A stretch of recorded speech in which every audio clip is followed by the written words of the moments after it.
Eh bien, bonjour à toutes et tous. Dans ce nouvel entretien de naturopathie, je vous présente Gilles Dongui, un ami naturopathe et responsable du blog La naturopathie en clair, et moi-même, Alain Tardif, président de l'Académie européenne de médecine naturelle. Nous allons faire cette fois-ci une présentation d'une technique ayurvédique, mais on connaît des variantes beaucoup plus occidentales qui concernent ce qu'on appelle l'hygiène nasale. Alors l'hygiène nasale, tout le monde a en tête les sprays à l'eau de mer, voilà, ou aux liquides physiologiques, ou aux oligoéléments, ou à d'autres matériaux liquides qu'on pulvérise dans le nez pour désinfecter, assainir, etc. Mais cette technique, en fait, vient du fond des âges, puisqu'on la retrouve en Ayurveda, en Inde, avec une méthode qu'on appelle le neti, et qui utilise un appareil qui s'appelle le lota. Voilà. Alors moi, je me souviens, avant que je te laisse la parole pour expliquer la méthode, je me souviens quand j'ai démarré mon activité de naturopathe, et même avant, quand j'ai commencé à explorer les salons bio, on voyait sur certains stands justement l'utilisation du lota pour l'hygiène nasale, avec un stand notamment de Madame de Bardot qui a beaucoup promotionné cette technique. Et je trouvais ça assez marrant, assez amusant. Je me dis tiens, c'est sympa. Mais vous ne pouvez pas imaginer en fait à quel point c'est extrêmement utile et intéressant. Mais c'est une méthode qui implique, qui est une pratique vraiment très précise. Donc, Gilles, tu vas nous expliquer, parce que oui, bien sûr. Tu connais bien cette méthode. Tout à fait. À plusieurs types d'ailleurs. Mais bon, pour rebondir un peu sur ce que tu disais, effectivement, l'hygiène nasale c'est important, d'autant plus que lorsqu'on habite en ville, on respire un air pollué qui encombre pas mal. Bon, heureusement, le nez c'est un filtre, d'accord. Voilà. Donc il faut se moucher régulièrement. Et puis nettoyer effectivement le nez de temps en temps avec des produits comme on vient de citer, de l'eau de mer, etc. Bon, c'est tout à fait intéressant. Au passage, c'est un sujet d'actualité, méfiez-vous donc des Prorinel et compagnie, qui sont des décongestionnants, qui sont extrêmement dangereux. C'est pas, si vous avez le nez bouché, prenez patience, utilisez de l'eau de mer, parce que ces produits qui sont des vasoconstricteurs, ils vasoconstrictent pas seulement les vaisseaux. Non, ils peuvent vasoconstricter les vaisseaux crâniens, les vaisseaux cérébraux, les vaisseaux cardiaques. Donc attention avec ça. Alors, je reviens donc effectivement à la technique ayurvédique, donc tout comme le tirage à l'huile dont on a parlé dans une autre vidéo, qui s'appelle neti, et qui consiste à se rincer le nez à l'aide d'eau salée. On parlera du soufre après, mais initialement c'est de l'eau salée.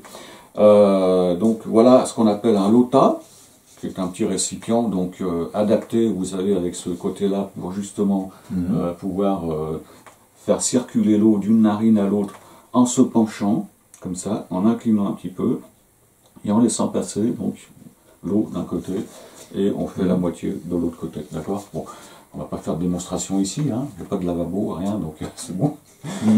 Alors.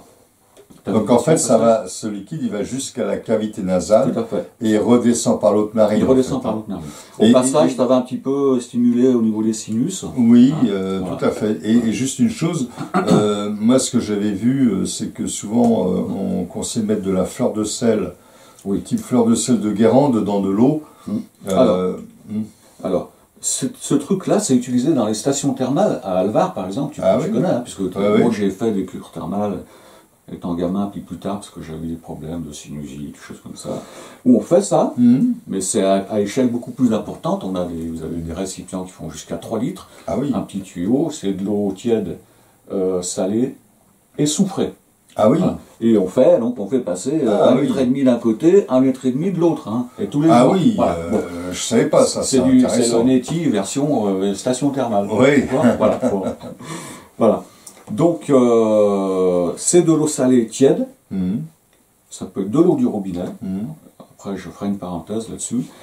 Et là, pour on va dire un lota standard, c'est une petite cuillère à café de sel. Alors, du sel de Guérande, pourquoi pas, mais ce qui est important, c'est que c'est pas tellement... Voilà, le côté oligo-élément peut être intéressant, parce qu'il y a le contact avec les muqueuses. Hein.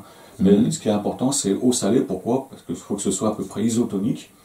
Sinon, si vous mettez un bain, vous essayez, hein, si vous voulez, mais si l'eau n'est pas salée, ça va vous brûler à ce niveau-là. Ah oui, parce que voilà, il va y avoir une pression, oui, tout à fait. déséquilibre osmotique. Donc il faut que l'eau soit isotonique, à peu près, hein, c'est pas... Voilà.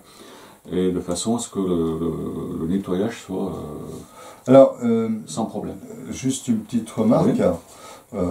Quand tu parles de l'eau du robinet, il faut que ce soit une eau qui ne soit pas calcaire quand même. Oui, bah, la plupart, il ne faut pas que ce soit trop calcaire, mais enfin, c'est pas, le passage est très bref, hein, donc je ne pense pas que ça pose de problème. Simplement, on a vu circuler des articles comme quoi, en Amérique, il y a une personne qui serait décédée suite à ça, parce que il y a une bactérie qui s'appelle la mangeuse, une amibe mangeuse de cerveau qui était passée, donc qui avait rejoint le cerveau, et bon là, ou certaines, c'est rarissime, d'accord. Et normalement avec l'eau du robinet, l'eau du robinet, elle est un peu chlorée, bactériologiquement, elle est saine bactériologiquement. Voilà. Après, vous pouvez utiliser de l'eau de source en bouteille si vous avez. Si vous voulez vraiment vous assurer. Il faut qu'elle soit tiédie par contre. Hein. Il faut qu'elle soit tiédie. Voilà, donc c'est pas forcément. C'est pas. Alors tiédie à quelle température? 30 degrés? Oui, voilà. Il faut tester sur le dos de la main. Il ne s'agit pas de cuire la muqueuse, quoi. Non, il ne s'agit pas de faire un barbecue au niveau des muqueuses. Hein. Enfin, ou un pochage de la muqueuse. Hein. Non, voilà. Bon, non, il faut que ce soit tiède, légèrement chaud. C'est à tester avec l'habitude, vous voyez, en mettant sur la main. Vous sentez comme ça, ou en goûtant pour voir si c'est pas trop chaud. Si c'est pas trop chaud à la bouche, mais pas froid, ça ira au nez. Il ne faut pas que ce soit froid. Enfin, même à température ambiante. Et ça, donc, une fois que c'est fait, il faut éviter de se moucher trop violemment. Il faut simplement éponger un peu le plus, puis on se mouche un peu plus tard éventuellement. Voilà. Et donc ça va bien rincer la cavité, ça va faire un appel au niveau des sinus éventuellement pour les drainer si besoin. Voilà. Mais il y a un petit plus qu'on peut faire, c'est ajouter du soufre. Alors, moi j'ai la recette d'un médecin thermal qui m'a donné, qui dit, ben voilà, en entretien, parce que la cure thermale ça dure 3 semaines, mais après, le temps de revenir l'année d'après, on peut avoir éventuellement des besoins de redrainer un petit peu à ce niveau-là. Donc la recette c'est simple, c'est, comme on vient de dire, de l'eau tiède avec une cuillère à café à peu près de sel, de Guérande ou de fleur de sel, ou si on n'a pas, bah tant pis, du sel. Du sel. Non, c'est pas voilà. Pour avoir quelque chose à peu près isotonique, et on rajoute une ampoule de soufre. De soufre qu'on peut acheter en pharmacie. Vous avez ici, par exemple, le truc classique, Acti Soufre. De façon à voir aussi l'intérêt du soufre sur les muqueuses est démontré. Très utilisé en médecine thermale, aussi pour le problème articulaire. Voilà. Et donc là, vous reproduisez chez vous un petit peu le... C'est que le soufre est un excellent désinfectant ORL et respiratoire. Tout à fait intéressant pour la voie ORL. Voilà. Et ça, vous faites des cures de 10 jours, par exemple. Il ne s'agit pas de faire ça tous les jours. C'est contraignant aussi. Bon, mais quand on a tendance à avoir des petits problèmes rhinopharyngés, donc il faut chercher la cause par ailleurs. Mais ça peut être intéressant d'utiliser ça. Alors j'ai une question. Est-ce que ça améliore l'olfaction?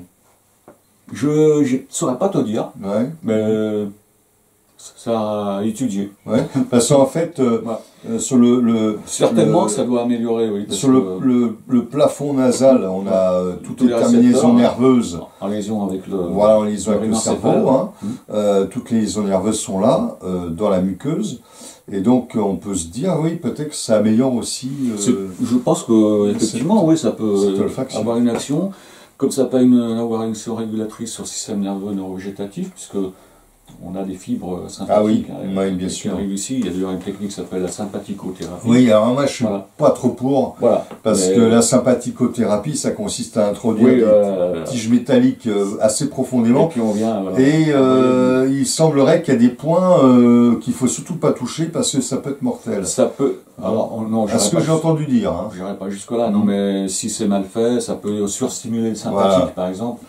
Moi, je me souviens que André Pasbeck, il nous disait, quand j'entendais parler de ça, il disait « Ne touchez surtout pas à mes orifices hein, donc, tout ce qui était introduction d'un objet contenant dans un orifice, pour lui, c'était pas trop naturopathique. Alors que ça, par contre, ça c'est tout à fait la naturopathie. Là. Absolument, issu de la médecine ayurvédique, donc c'est beaucoup plus... Donc il faut le faire de temps en temps, faire des cures, voilà, tout simplement, ou un jour sur deux, si vous voulez. Alors, cela dit, moi je connais des personnes qui sont complètement réfractaires parce qu'elles ne supportent pas d'avoir quelque chose qui passe dans les narines. Enfin, c'est comme les gens qui supportent pas d'avoir une fibroscopie parce que là, il n'y a rien à faire. Voilà. Bah, on va dire, le test c'est simple. Hein. Si vous avez supporté les tests Covid au niveau du nez, vous supporterez ça largement. Ça sera beaucoup plus agréable. Voilà. Donc une pratique, voilà, naturelle, tout à fait dans l'esprit naturopathique et tout à fait efficace. Et donc, le cas échéant, si vous avez des doutes ou des questions, demandez l'avis de votre médecin, enfin, s'il est un peu ouvert quand même, hein, ou de votre ORL, hein, parce qu'il est bien placé pour éventuellement vous donner des conseils complémentaires à ce sujet. Mais c'est tout à fait intéressant, dire, pour entretenir sa muqueuse nasale, quoi. Bon, voilà, donc ça, vous trouvez ça dans certains magasins bio. Oui, c'est pas très difficile à trouver, même sur Internet. Hein, sur Internet, vous en trouvez. Il y en a qui sont dans tous différents matériaux, il y en a qui sont en céramique même. Tout à fait. Bon, après, s'il y a des matériaux qui vous plaisent plus que d'autres, vous achetez, vous choisissez le matériau qui vous convient. Et vous trouvez ça vraiment très facilement. Et ça, par contre, c'est en pharmacie. Voilà. C'est en pharmacie, voilà. Voilà. Eh ben... Bon nettoyage du nez, et puis merci de votre attention. À très bientôt. Au revoir.